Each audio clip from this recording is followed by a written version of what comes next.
A reading from Genesis. After these things, God tested Abraham. He said to him, "Abraham." And he said, "Here I am." He said, "Take your son, your only son Isaac, whom you love, and go to the land of Moriah, and offer him there as a burnt offering on one of the mountains that I shall show you." So Abraham rose early in the morning, saddled his donkey, and took 2 of his young men with him and his son Isaac.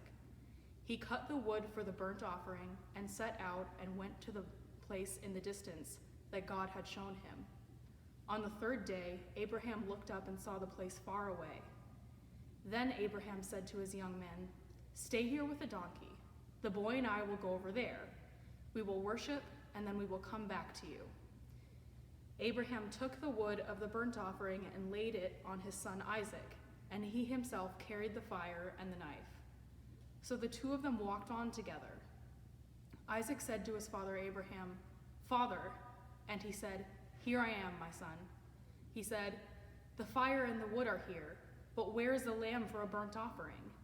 Abraham said, "God himself will provide the lamb for a burnt offering, my son."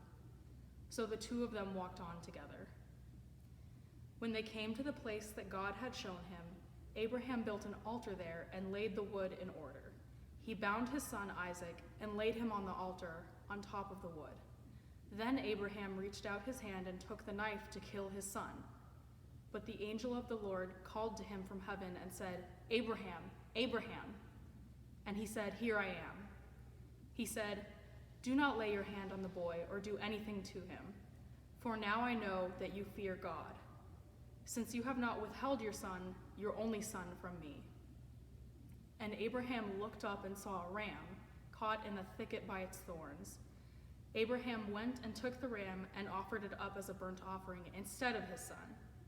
So Abraham called that place, "The Lord will provide," and it is said to this day, "On the mount of the Lord it shall be provided."